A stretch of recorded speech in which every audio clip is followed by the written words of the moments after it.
لیکن اس سے پہلے ایک آن لائن سوال آیا ہے، اس کی طرف چلتے ہیں۔ یہ صغیر عالم پوچھ رہے ہیں کہ جلسہ میں شاعروں پر پیسہ لوٹانا کیسا ہے؟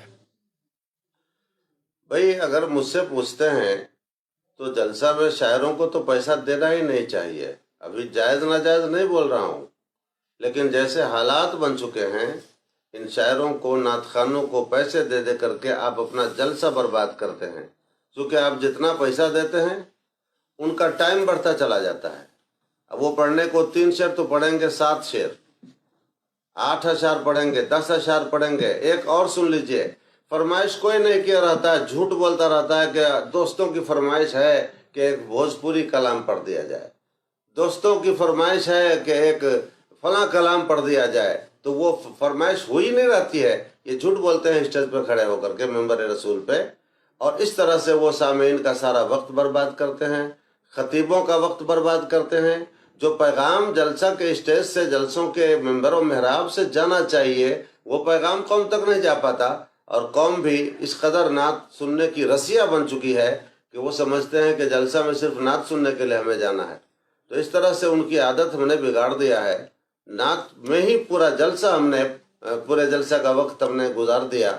تو یہ پیسے دینے کی وجہ سے بھی یہ نعت خوان لوگ زیادہ ٹائم لیتے ہیں، زیادہ کلام پڑھتے ہیں اور جلسوں کا ٹائم خراب کرتے ہیں۔ تو ان کو تو پیسے نہیں دیجئے تو اتنا زیادہ پڑھیں گے ہی نہیں، پیسے دیجئے نہیں ان کو۔ بہت زیادہ شوق ہے آپ کو راہ خدا میں پیسے اٹھانے کا اور پیسے خرچ کرنے کا، تو اسی جلسے میں آپ کو کوئی نہ کوئی مجبور، بے کس، اپاہج مل جائے گا۔ آپ کے گاؤں میں کتنے مجبور لوگ مل جائیں گے، ان کو دے دیجئے نا، کسی ادارے کو دے دیجئے نا۔ ان لوگوں کو دے کر کے آپ کیا ثابت کرنا چاہتے ہیں؟ میرا تجربہ ہے کہ جو لوگ جلسوں میں بہت زیادہ ناچ ناچ کر شاعروں پر پیسے لٹاتے ہیں، گاؤں میں جا کے معلوم کیجیے گا تو وہ جناب کے اوپر امام صاحب کی تنخواہ 2 2 3 3 مہینے کی باقی رہتی ہے، اور جلسے میں یہ نوٹ چھلکاتے رہتے ہیں۔ ہم کو تو نہیں لگتا ہے کہ جس انداز میں نوٹ چھلکاتے ہیں اور مظاہرہ کرتے ہیں ان کو ثواب بھی کچھ ملتا ہوگا۔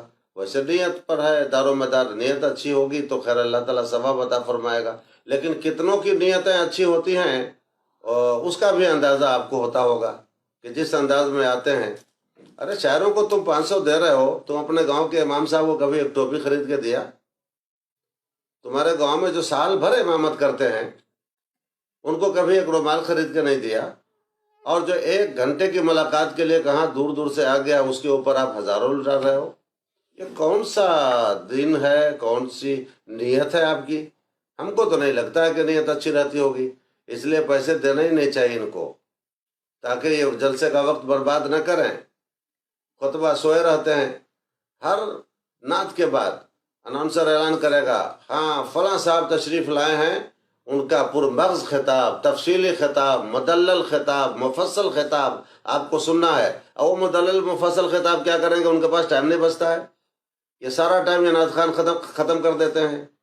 اور یہ ختم کرانے میں پبلک کا بھی ہاتھ ہے، یہ پیسے لٹاتے ہیں، شاعر کا من پڑتا ہے، سوچتا ہے کہ ان کو اتنا پیسہ ملا، دوسرا بھی اپنی ڈائری سنبھال کر آتا ہے کہ ہم کو بھی اس سے زیادہ پڑھنا ہے۔ تو یہ پیسے پانے کی لالچ میں سارا وقت خراب کرتے ہیں۔ پیسے دینا چھوڑ دیجئے، یہ ٹائم پہ بیٹھ جائیں گے، وقت پر بیٹھ جائیں گے، اس لیے دینا ہی نہیں چاہیے ان کو پیسے۔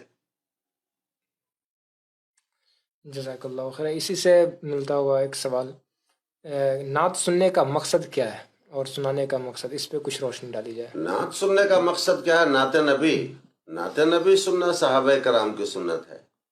نعت نبی پڑھنا حضرت حسان کی سنت ہے، سننا خود سرکار دو عالم صلی اللہ تعالی علیہ وسلم کی سنت ہے۔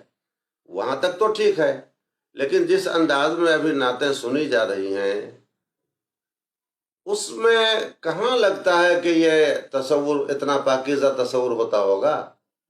یہاں تو ایک مہذب انداز میں کوئی نعت پڑھنے والا کھڑا ہو جائے اور زیادہ سبحان اللہ کہو، ہاتھ اٹھاؤ، پیر اٹھاؤ، ذرا ادھر سے جھوم کے بولو، ذرا ادھر سے جھوم کے بولو، ذرا آگے والے بولو، ذرا پیچھے والے بولو، دائیں والے بولو، بائیں والے بولو، ذرا اس پارٹی کو دیکھوں، اس پارٹی کو دیکھوں۔ جس انداز میں یہ آپ کو جس پیٹری پر یہ لاتے ہیں اور اسی انداز میں آپ بھی مچلتے ہیں، تو اب نیت کا حال تو خدا جانے، نیت اچھی ہوگی تو ثواب ملے گا، نیت اچھی نہیں ہوگی ثواب نہیں ملے گا۔ نعت سننے کا مقصد ہونا چاہیے کہ میرے آقا کی بڑائی ہو رہی ہے، میرے آقا کی مدح و ثنا ہو رہی ہے، میرے آقا کے اوصاف حمیدہ پڑھے جا رہے ہیں اور کہے جا رہے ہیں، تو ان کو شوق سے سننا تو ثواب ہی ثواب ہے، لیکن نیت بھی بخیر ہونا چاہیے۔ لیکن سیدھے سیدھے انداز میں اگر کوئی شاعر پڑھے تو آپ نہیں سن پاتے۔ اس سے اچھا کلام اگر کوئی پڑھے لیکن انداز ویسا نہیں ہو، آواز ویسی نہ ہو، تو آپ اتنی رغبت سے، اتنی چاہت سے نہیں سن پاتے ہیں۔ تو خود آپ فیصلہ کیجئے نا کہ آپ کے سننے کی نیت کیسی ہے۔ مقصد تو ہونا چاہیے کہ آقا کی نعت ہے، آقا کی نعت ہم سنیں گے تو یقیناً ہم کو ثواب ملے گا، یہی نیت ہونا چاہیے۔ تو اس کے لیے بہت اچھی آواز اور بہت زیادہ ایکٹنگ کی ضرورت کہاں پڑتی ہے۔